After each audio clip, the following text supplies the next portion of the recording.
rain has made a blue evening of Kyoto. It began before sunset, gently at first, tapping on the eaves above the narrow lane, darkening the stones one by one, gathering in the small places between old wooden houses. By the time you arrive, the lantern is already lit. I have kept it burning beside the window, where the paper panels glow softly, and the garden outside has become almost entirely rain. There is still enough light to see the shape of the moss, the low stones near the path, and the little branches of the maple that lean toward the glass. Come in from the rain. I have saved the low seat by the lantern window. The room is small, but it does not feel crowded. The tatami gives off a quiet, dry warmth. The wood has taken on the colour of tea in lamplight. A kettle waits nearby, not loud, not hurried, only breathing a little warmth into the corner. Outside, Kyoto keeps moving in soft pieces. A bicycle passes somewhere beyond the lane, its tires making a wet hush over the stones. A shutter is pulled down far away. Rain slips from one roof edge to another. But in here, the evening is narrowed to this room, this window, this lantern, and the rain beyond it. I slide the door closed behind you. The outside sound remains, but it changes at once. Softer now, rounded by wood and paper. The rain belongs to the room, and the room belongs to the rain.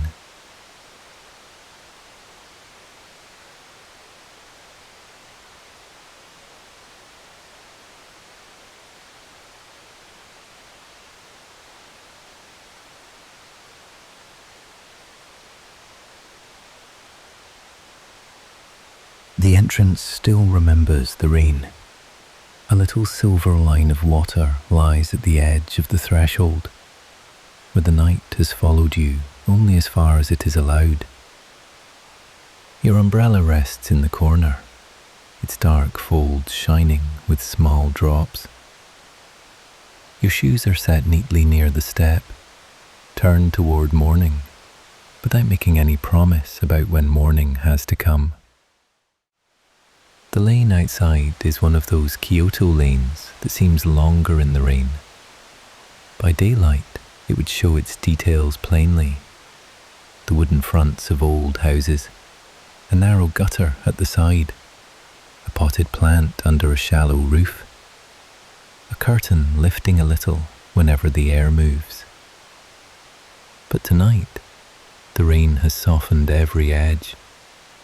There are no hard lines out there now, only roofs and reflections, only dark wood and lantern light, only the slow shine of water on stone. I take the small cloth from beside the door and wipe the last rain from the floorboards. It is a quiet movement, the kind that belongs to evening, the kind that says the day is being put away carefully, not rushed from the room. The tea house has had many rainy nights. It knows what to do with umbrellas, wet sleeves, quiet footsteps, and people arriving after the city has already begun to lower its voice. The house simply receives them. The rain remains outside. The lantern remains inside, and between the two there is this small wooden threshold, holding the evening in place.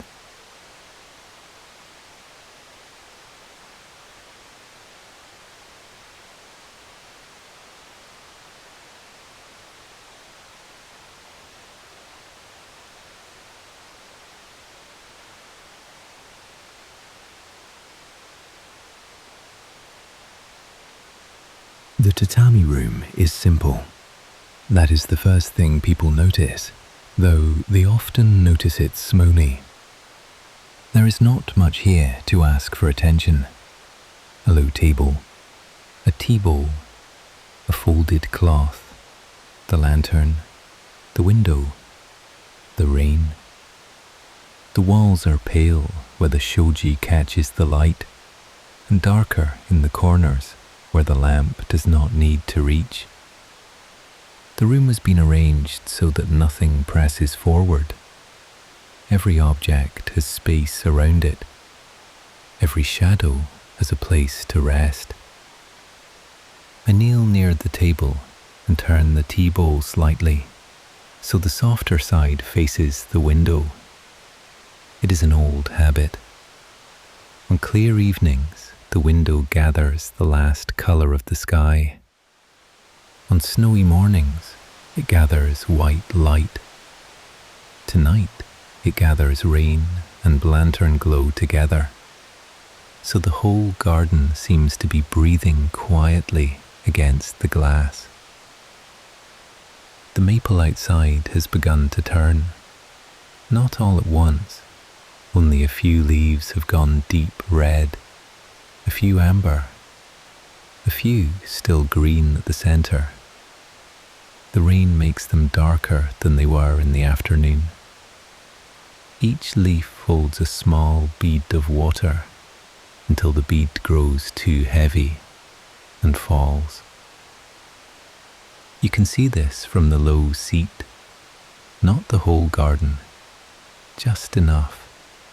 A corner of moss, a stone path disappearing into shadow, the lower branches of the maple, and the lantern reflected in the window, as if there were another lantern outside, keeping watch in the rain.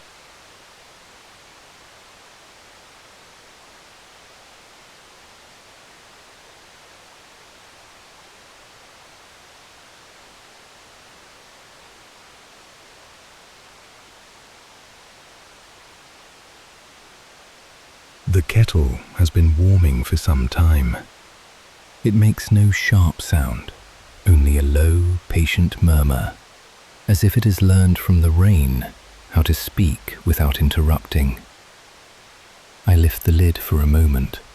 A pale breath rises, turns in the lantern light, and disappears before it reaches the ceiling. The tea bowl waits on the table. It is not perfectly round. Most good things in this room are not perfectly anything. The rim dips slightly in one place. The glaze is darker near the foot. When the lantern catches it from the side, a small amber line appears and then fades. I set the bamboo whisk beside it, then the folded cloth. Then I pause, because a pause belongs here too. A tea room does not become calm because nothing happens. It becomes calm because each small thing is allowed to happen completely. The kettle warms. The rain falls. The lantern holds its quiet circle of light. The shoji screens breathe a softer color into the walls. Outside, water gathers on the maple leaves, falls to the stone below, and joins the rest of the night. Inside, I prepare the bowl without hurry. A little matcha, a little water, the whisk moving lightly, a small green circle forming in the dark bowl. No ceremony for show, only a warm bowl for a rainy evening, made slowly enough that the room can keep its peace.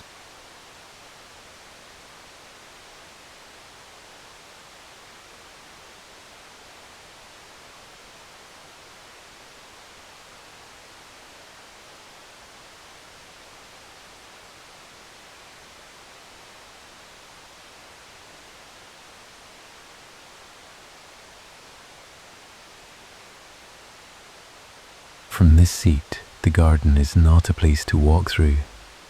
Not tonight. Tonight it is a picture made of rain. The stepping stones are darker than usual.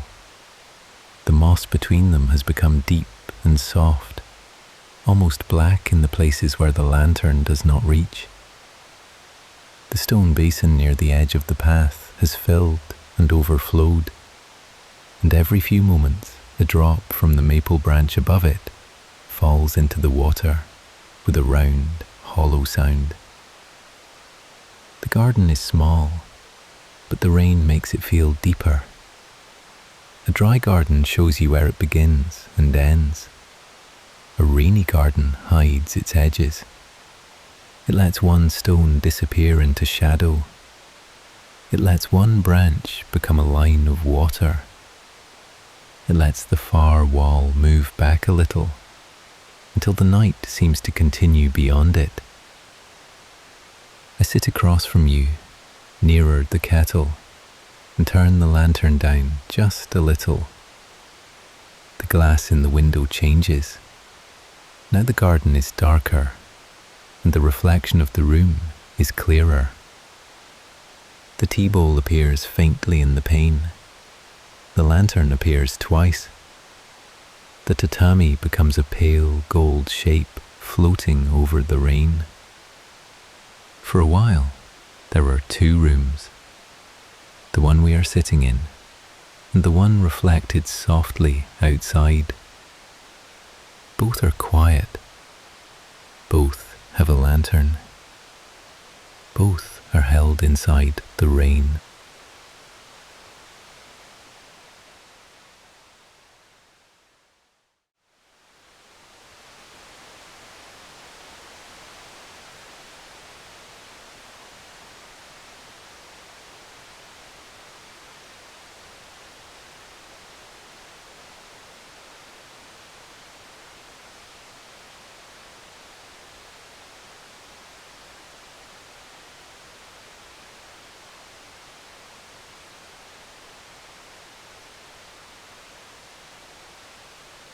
I place the bowl near you, on the side of the table closest to the lantern window. The bowl is warm from my hands and from the water. Its surface catches the light for one moment, then becomes quiet again. There are evenings when a bowl of tea feels like the center of the room, not because it asks for anything, because everything around it has slowed enough to notice it. The rain has changed the sound of the house. The roof gives a soft answer to every drop. The wooden beams respond now and then with a small, dry creak. Somewhere in the back room, another screen settles in its track. This old house has a language of small sounds. It does not speak often, but when the rain continues long enough, you begin to hear it. The faint shift of wood, the drip from the eaves, the low kettle, the quiet touch of ceramic against the table, the little sigh the shoji makes when air moves along the corridor.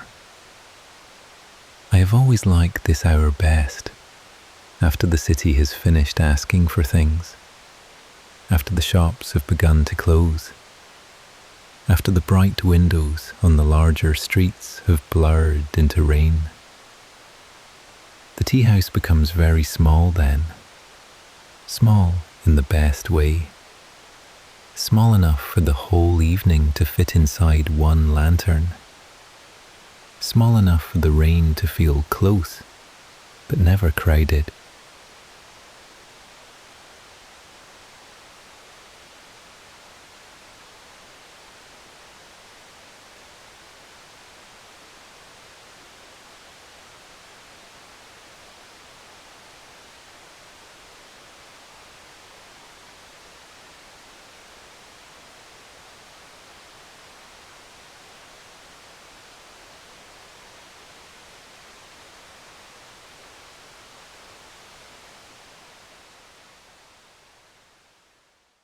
The rest of the house is settling now.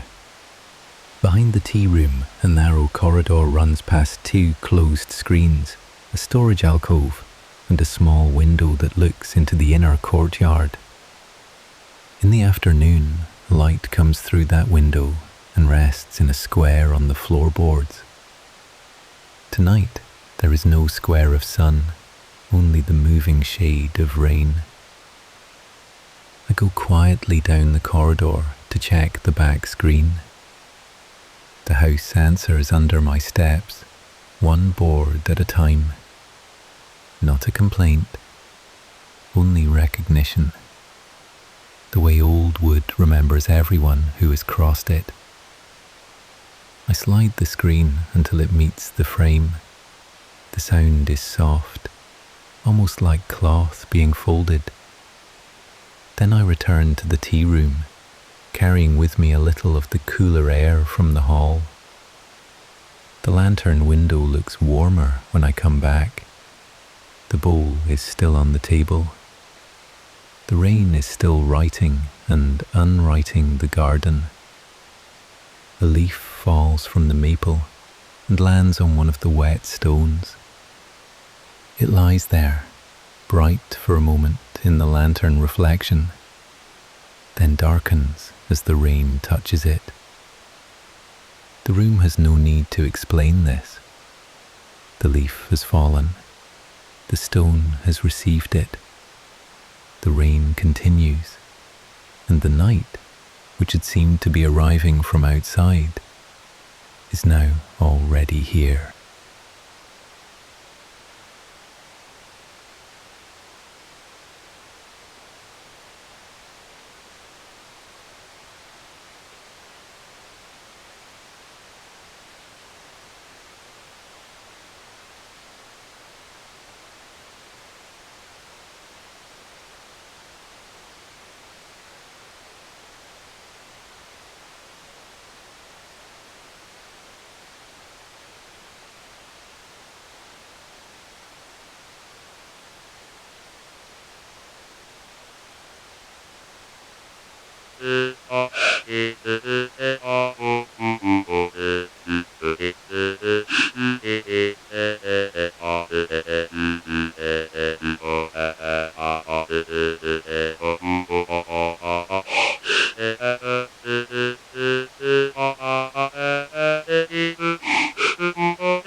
Beyond the garden wall, Kyoto continues in its quiet, rainy way.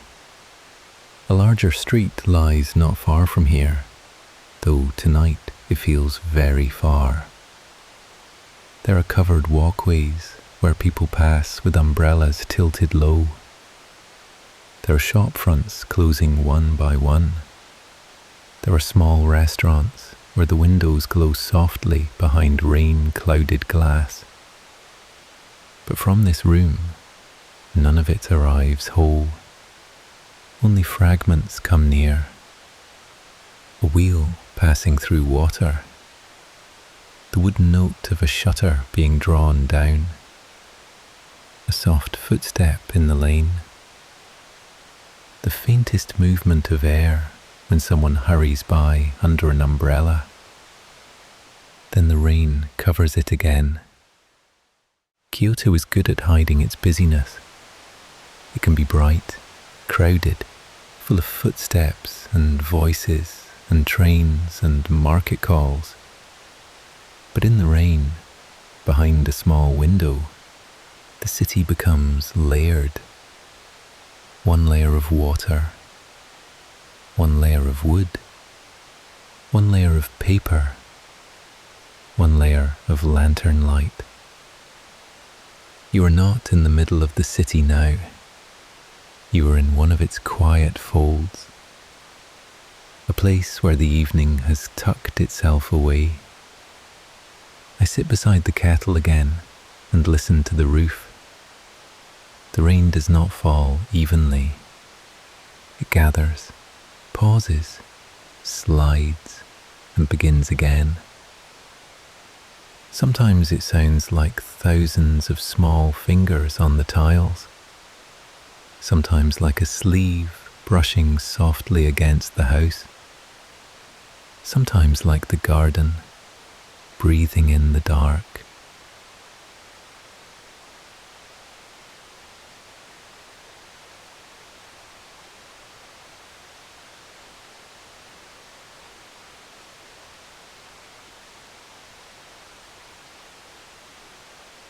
After a while, I clear the table a little. Not completely. A tea room should not look emptied while the rain is still keeping company with the window. I move the whisk to the side, fold the cloth, set the bowl where the lantern can touch its rim. The table becomes simpler, and the room seems to grow quieter around it. There is a way of clearing things that does not end the evening. It only makes more space for the evening to continue.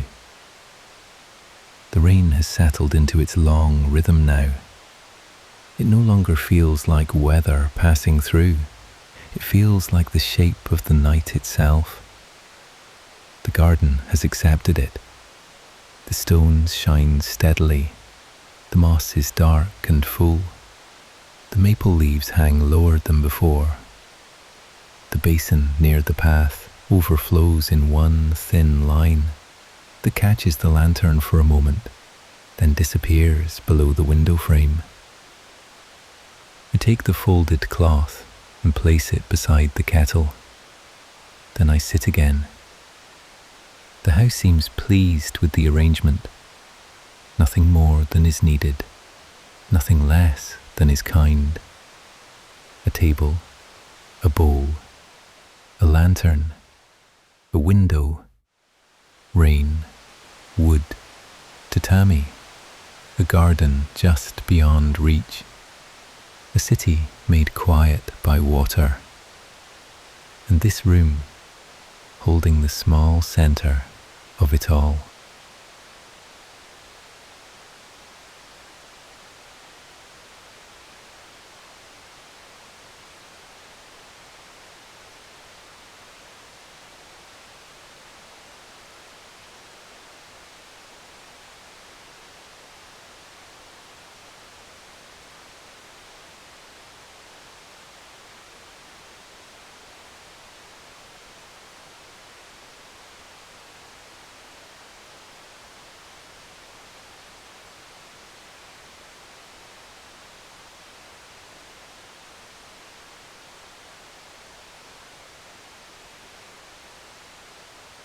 There is another window beyond the corridor, facing the inner courtyard.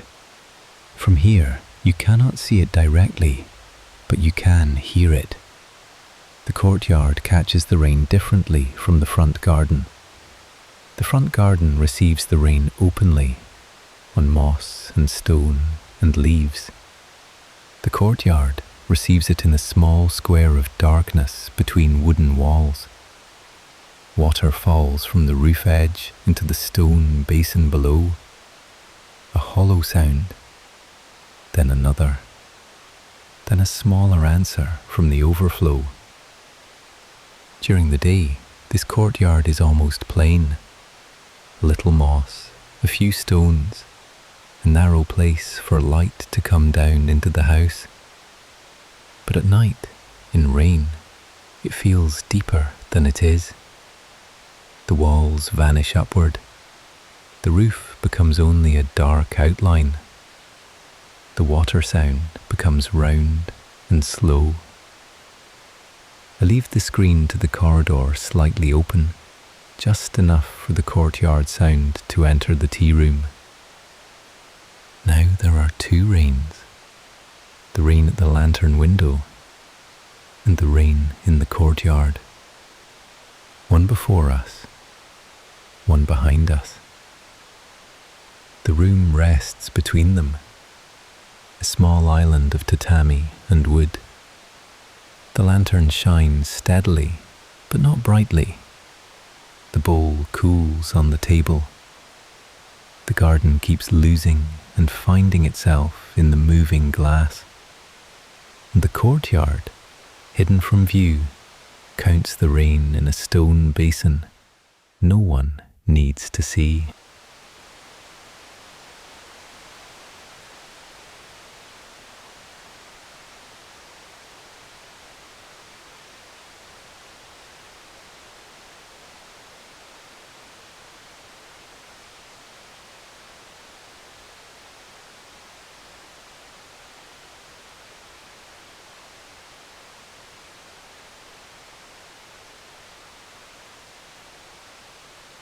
Old wood changes after dark.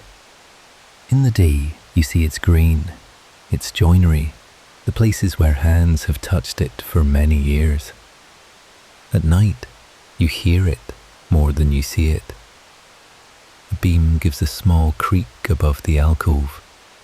The window frame answers the cool air.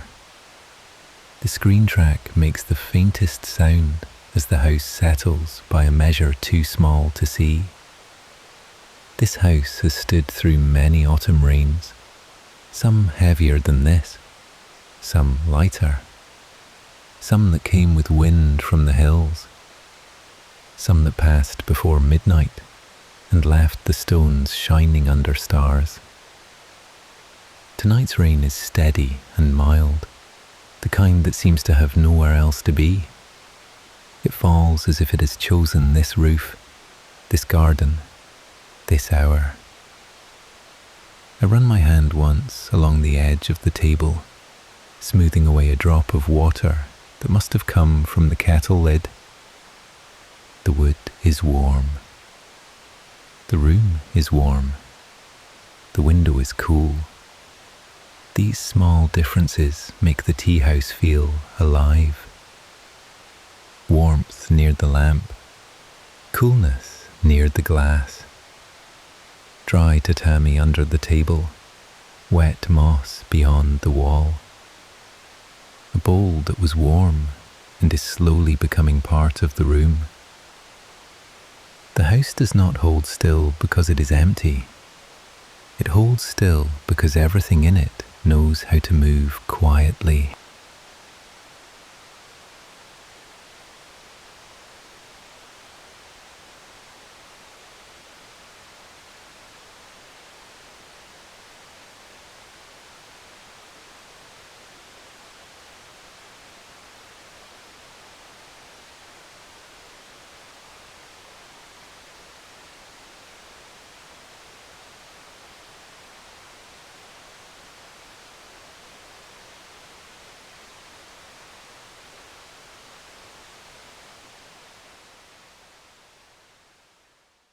The maple outside the window has become the brightest thing in the garden.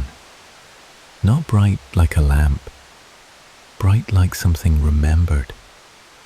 The rain deepens the red leaves until they seem almost to hold their own warmth. The amber leaves turn darker at the edges. The green ones disappear first into shadow, then return when the lantern reflection shifts across the glass. A single leaf releases its water. The drop falls. The branch rises a little. Then everything is still again, except for the rain. In another season, the window would tell a different story. Spring would bring pale blossoms and the softer morning light.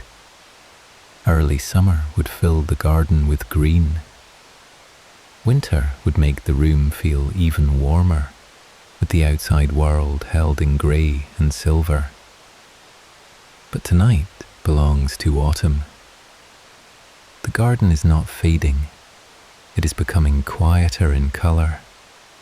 The leaves are lowering their voices. The stones are darkening. The moss has turned rich and deep. The lantern does not compete with any of it. It only gathers the nearest things into view.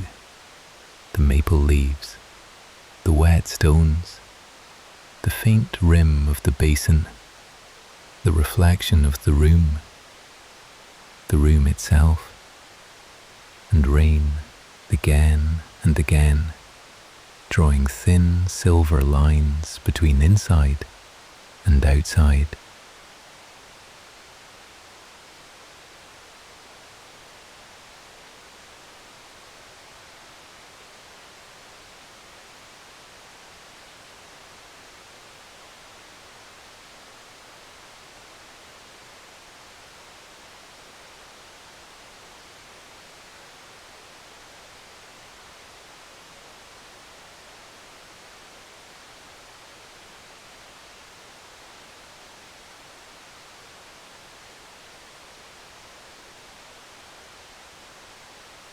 There are a few things I do every rainy evening before the house is fully at rest. I fold the cloths and set them on the small wooden tray. I check that the kettle has enough warmth left for the room, but not so much that it keeps the corner awake. I straighten the screen by the corridor, because old houses like their lines return to them at night. I look once at the garden, not to inspect it, only to acknowledge what the rain has done. Tonight, it has made the stones shine. It has drawn the maple lower. It has filled the basin. It has blurred the far wall and hidden the smaller path behind the moss. The garden is never exactly the same after rain begins, and never exactly the same after rain ends. That is why I look. The house has its own way of closing, not all at once. First, the front threshold grows quiet, then the corridor, then the courtyard, then the tea room, last of all, because the tea room holds the lantern. I return to the low table. The bowl is still there. The lantern window is still bright enough to show the falling rain. The room has become simpler while we have been sitting in it. Or perhaps we have become better at seeing how simple it was from the beginning.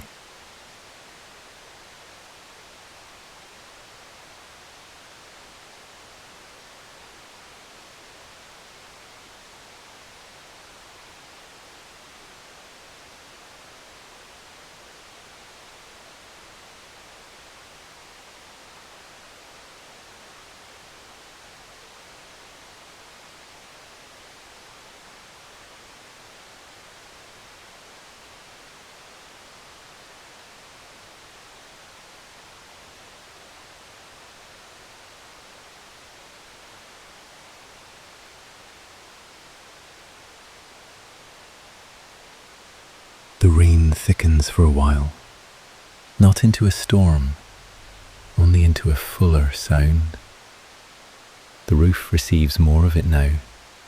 The eaves let go in longer threads. The garden becomes less detailed, and the window becomes more alive.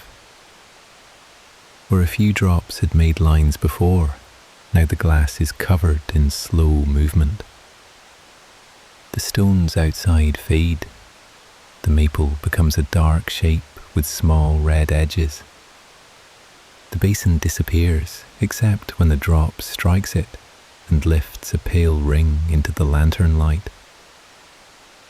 This is the part of a rainy night when the room feels most enclosed. The city might still be out there. The lane might still be out there. The old wooden fronts, the closed shutters, the wet plants near doorways. But the rain has drawn a curtain over them. Only this room remains clear. The tea table, the bowl, the folded cloth, the lantern, the pale tatami, the low sound of the kettle. I lowered the lantern one more small measure. The room does not become dark. It becomes nearer. The window gives back more reflection now than garden. Our tea room floats on the glass, warmed by its own light. Surrounded by rain, it does not need to resist. The house creaks softly above us, then settles. The rain continues.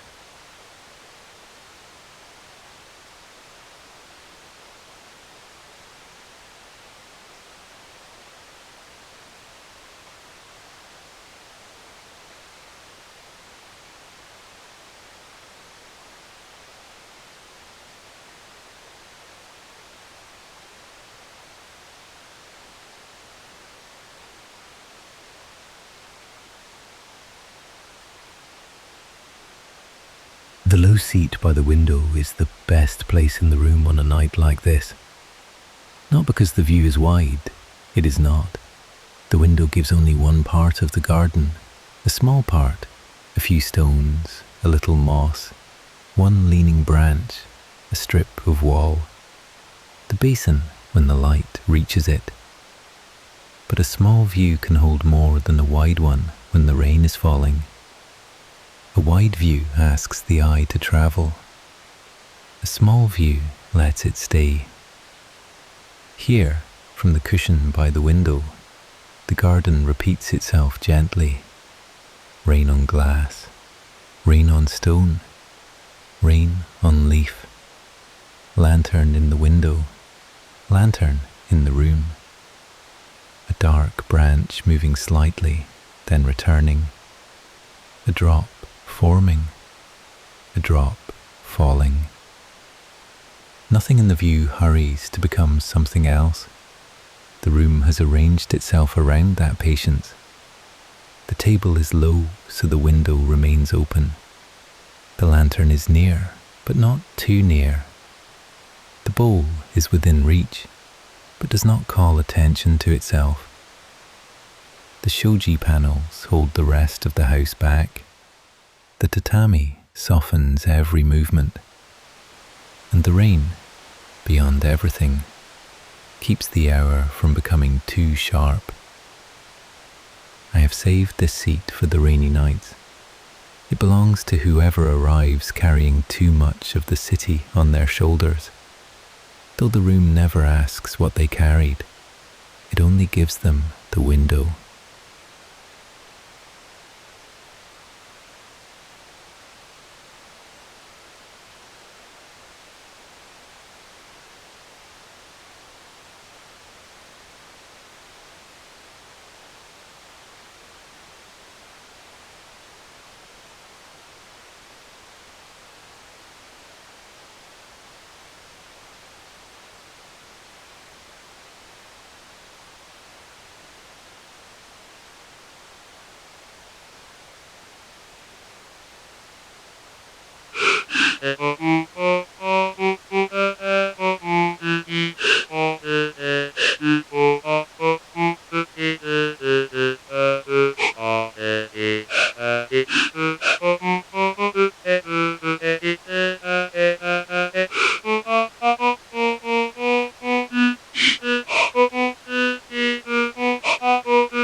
tea room is quiet now.